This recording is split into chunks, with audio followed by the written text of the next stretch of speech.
یہ بات ذہن میں رکھنا کہ مدرسہ یہ آج کی پیداوار نہیں، میرے مدرسے کی بنیاد کسی وقت کے ولی، کتب، غوث یا کوئی ڈی سی او، ڈی پی او، کمشنر، کسی افیسر نے نہیں رکھی۔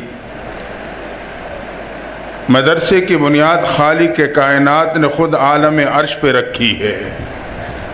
علم آدم الاسماء كلها ثم عرضهم على الملائکہ فقال انبئونی باسماء ہؤلاء۔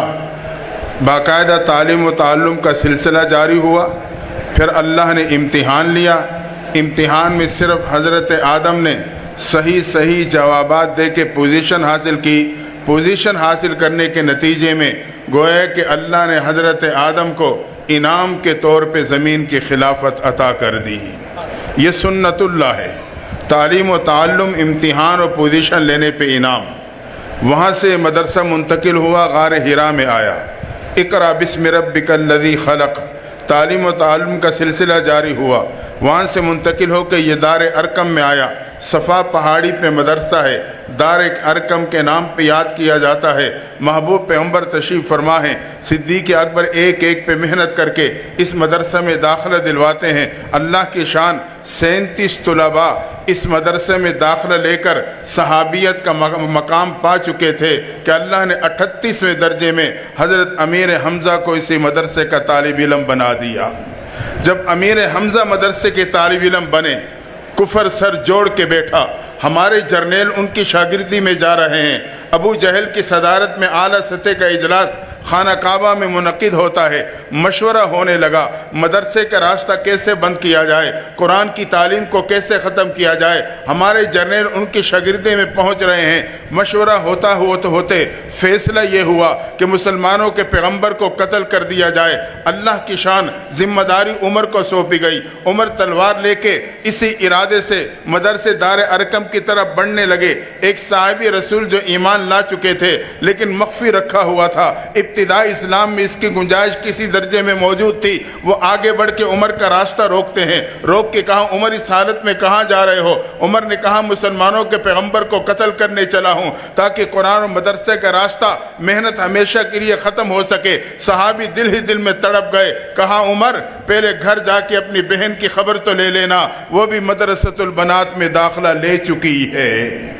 جب عمر نے سنا جس چیز کو ختم کرنے چلا ہوں وہ میری دہلیز پہ پہنچ چکی، اور غصے میں آ کے بڑھتے ہوئے قدموں کو پلٹا، اپنی بہن فاطمہ بن خطاب کے دروازے پہ پہنچے۔ گھر میں بہن اور بہنوئی استاد سے قرآن پڑھ رہے تھے کہ دروازے پہ دستک ہوئی۔ بہن جان گئی بھائی عمر آ گیا، استاد کو کمرے میں بھیجا۔ دونوں میاں بیوی دروازے کی طرف بڑھے۔ جب دروازہ کھولا، عمر نے غصے کے حالت میں دیکھا، پوچھا کیا کر رہے تھے؟ دونوں نے بیک آواز کہا، ہم قرآن پڑھ رہے تھے۔ عمر نے ایک زوردار تھپڑ بہنوئی کی طرف بڑھانا چاہا۔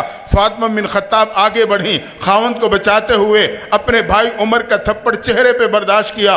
عمر کا تماشا اور تھپڑ تھا، جب بہن کے چہرے سے ٹکراتا ہے، بہن زمین پہ گرتی ہے، چہرہ فرش سے ٹکراتا ہے، لیکن ہمت کر کے اٹھ کے آگے بڑھ کے کہنے لگی، عمر یاد رکھنا، جس خطاب کا خون تیرے جسم میں ہے اسی خطاب کا خون میرے جسم میں ہے۔ تو میرے جسم سے جان تو نکال سکتا ہے مگر قرآن کی محبت نہیں نکال سکتا ہے۔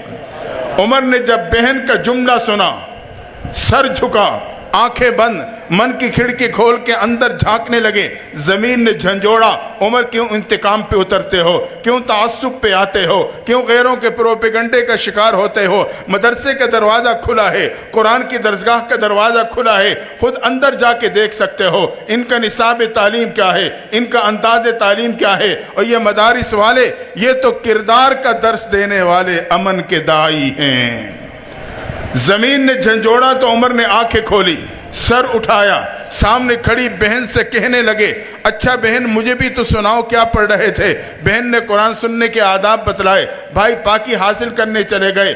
استاد کمرے سے باہر آئے۔ اب سبق میں بہن اور بہنوئی کے ساتھ بھائی بھی شامل۔ سبق سورہ طٰہٰ کی ایک آیت پہ رکا تھا، وہیں سے استاد نے آغاز کیا، اننی انا اللہ لا الہ الا انا فاعبدنی واقم الصلاۃ لذکری۔ اللہ اپنا تعارف کرا رہا ہے، تحقیق میں اللہ ہوں، واجب الوجود، ہر جگہ ہر وقت موجود موجود ہوں, میں ہی عبادت کے لائق, میری ہی عبادت کرنا, نماز میری یاد کے لیے قائم کرنا. عمر اہل لسان تھے, جب یہ آیت سنی بے اختیار زبان سے تعریفی جملے نکلے, کہا یہ تو بہت ہی خوبصورت کلام ہے, مجھے بھی اپنے پیغمبر کے قدموں میں لے جاؤ.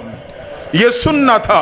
صحابی رسول تڑپ کے کہنے لگے, عمر تجھے مبارک ہو, تیرے پہ ایک مدرسے کا دروازہ نہیں, قرآن کی درسگاہ کا دروازہ نہیں, حقیقت میں تیرے پہ ایمان کا دروازہ کھل چکا ہے. اگر آج ہم اور آپ اپنے اور اپنی نسلوں پر اس دینی درسگاہ, قرآن کی درسگاہوں کے دروازوں کو کھلا رکھیں گے تو اللہ اس پرفتن دور میں میرے نسلوں کی ایمان کی حفاظت فرما لے گا. عمر پہنچے مدرسے دار ارقم کے دروازے پر, دستک دی. گیٹ پہ کھڑے صحابی نے جھانک کے دیکھا, چہرے پہ پریشانی کے آثار آ گئے.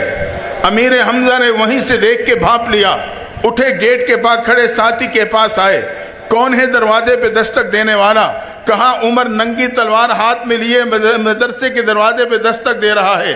امیر حمزہ نے کہا ہٹو, دروازہ میں کھولوں گا. اچھی نیت سے آئے ہیں خوش آمدید کہوں گا, بری نیت سے آئے ہیں اسی کی تلوار سے اس کا سر قلم کر دوں گا.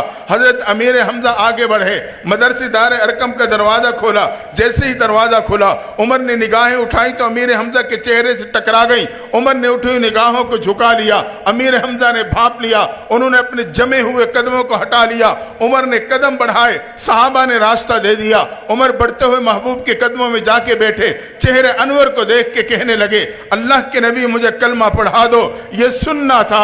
تاریخ اسلام کا سب سے پہلا موقع ہے, مدرسے دار ارقم کی فضا نعرے تکبیر سے گونج جاتی ہے. صحابہ نے اللہ کی عظمت کو بیان کر دیا, اللہ کی کبریائی کو بیان کر دیا کہ عمر بھی ایمان کے دامن میں آ چکا ہے. وہاں سے مدرسہ منتقل ہوا, مسجد نبی میں باقاعدہ اس کا قیام ہوا, جہاں مسافر طلباء کا بھی انتظام ہوا. مسجد نبی, مدرسہ صفہ, وہاں مسافر طلباء کا بھی انتظام کیا جاتا ہے. پھر یہ مسجد نبی کا تنور درخت اللہ نے اس کی شاخوں کو پوری کائنات پہ پھیلا دیا.